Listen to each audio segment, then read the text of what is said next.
Halo sobat, di mana saja berada, salam jumpa kembali bersama Nusanipa Channel. Kali ini Nusanipa Channel akan berbagi tips dan trik cara membuat makalah yang baik. Bagi sobat-sobatku sekalian yang mungkin saat ini masih duduk di bangku kuliah, seringkali mendapat tugas dari dosen yang disajikan dalam bentuk makalah. Nah, banyak juga yang masih bingung soal bagaimana sih cara membuat makalah yang baik.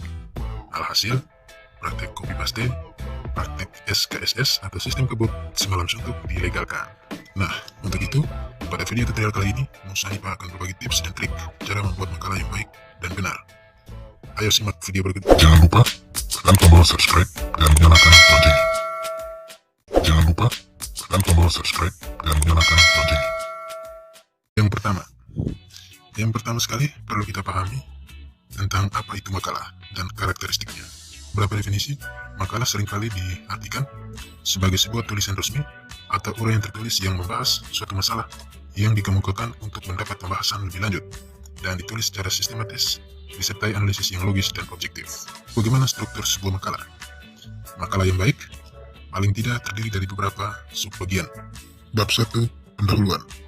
Bagian pendahuluan berisi bahasan awal topik atau masalah dalam makalah yang ditulis dari sudut pandang penulis sendiri, yang mencakup esensi utama dari masalah yang ingin kita tulis. Bagian pendahuluan ditulis secara umum dengan singkat dan memiliki makna yang jelas. Dalam bagian pendahuluan termuat beberapa subbab. Yang pertama ada latar belakang, rumusan masalah, dan tujuan. Bagian latar belakang.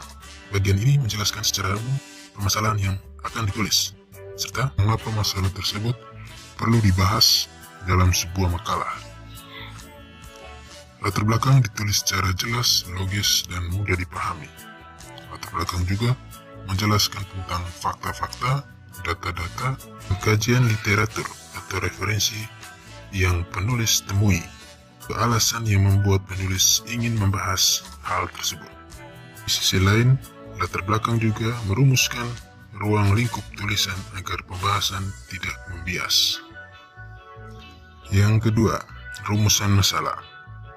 Berisi tentang pokok-pokok masalah yang ingin dibahas. Ditulis dengan singkat, padat, jelas, dan logis, yang dituangkan dalam bentuk pertanyaan. Rumusan masalah yang selanjutnya akan dibahas dalam bab pembahasan atau isi. Ada tujuan penulisan. Tujuan penulisan berisi manfaat dari penulisan makalah yang dilakukan, yang ditujukan untuk membaca. Jangan lupa tekan tombol subscribe dan nyalakan lonceng. Jangan lupa tekan tombol subscribe dan nyalakan lonceng. Bab 2, pembahasan atau isi. Pada bab pembahasan atau isi berisi uraian pokok dari topik masalah atau membahas atas rumusan masalah. Dengan kata lain, bab pembahasan berisi jawaban atas rumusan masalah. Pada bab ini bisa dibuat sub-sub bab sesuai dengan kebutuhan atau sesuai dengan pokok masalah yang hendak kita bahas. Pada bab ini juga kita menggunakan seluruh kemampuan untuk menganalisis dan menafsirkan pokok-pokok masalah dengan teori atau konsep yang kita gunakan. Bab 3, penutup. Pada bab ini terdiri dari 2 subbab, yaitu kesimpulan dan saran. Kesimpulan merupakan penjabaran dari hasil pembahasan yang diperoleh. Hasil pembahasan yang diperoleh dari bab 2 dituangkan dalam bagian kesimpulan.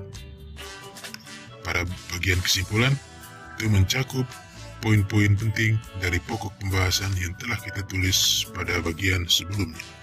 Yang kedua, saran. Saran lebih ditunjukkan kepada pembaca. Saran diperoleh dari kesimpulan pembahasan terdahulu untuk dikembangkan kembali atau ditindaklanjuti maupun diterapkan. Saran berisi manfaat penulisan berdasarkan hasil pembahasan yang diperoleh dan diharapkan agar dilaksanakan atau diterapkan oleh pembaca. Terakhir, ada daftar pustaka.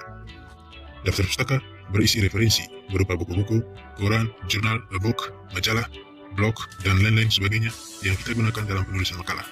Penulisannya ditulis secara sistematis berdasarkan abjad menurut nama-nama penulis. Jangan lupa tekan tombol subscribe dan nyalakan lonceng. Jangan lupa tekan tombol subscribe dan nyalakan lonceng. Setelah kita memahami arti dan struktur dari sebuah makalah, maka langkah selanjutnya adalah membuat sebuah makalah. Dalam membuat sebuah makalah, hal pertama yang harus kita lakukan adalah menentukan tema atau topik yang ingin dibahas.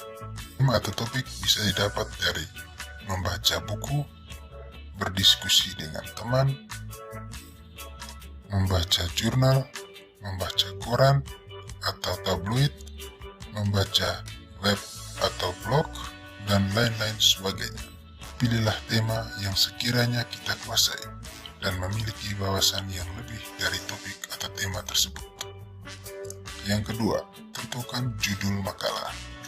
Setelah menemukan tema atau topik yang ingin kita bahas, tentukanlah judul makalah yang akan kita buat. Judul makalah harus dibuat semenarik mungkin. Selain menarik, judul juga harus jelas dan berhubungan dengan tema yang kita pilih. Yang ketiga, kumpulkan bahan referensi. Setelah memilih tema dan judul, saatnya kita mengumpulkan bahan referensi yang akan mendukung proses penyusunan makalah kita. Referensi bisa kita dapatkan dari berbagai jurnal, buku, atau artikel, ataupun blog yang ada di internet. Yang keempat, tulislah makalah secara sistematis dan terstruktur. Setelah mendapatkan bahan referensi, saatnya kita mulai menulis. Dalam menulis makalah, ada baiknya kalau kita melakukan secara sistematis sesuai dengan struktur makalah yang sudah dijelaskan sebelumnya.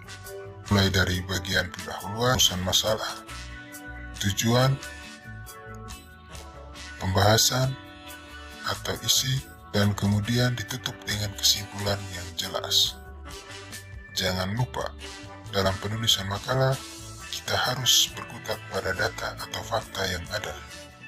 Intinya, kita harus selalu objektif dalam membahas permasalahan yang ada serta solusi. 5. Edit dan sunting makalah. Setelah makalah yang kita buat sudah jadi, langkah selanjutnya adalah edit dan sunting makalah tersebut. Kita jangan terburu-buru. Kita harus teliti dan perbaiki jika terdapat kesalahan dalam makalah tersebut. Cek terlebih dahulu apakah makalah yang kita buat sudah sesuai dengan struktur makalah yang ada atau tidak. Cek juga kesalahan ejaan, penulisan, dan bahasa yang kita gunakan. Setelah yakin semuanya beres, barulah kita boleh mengumpulkan atau mempublikasikan makalah yang kita buat. Demikian tutorial cara membuat makalah yang baik. Semoga tutorial ini bermanfaat. Jangan lupa tekan tombol subscribe dan nyalakan lonceng. Jangan lupa tekan tombol subscribe dan nyalakan lonceng.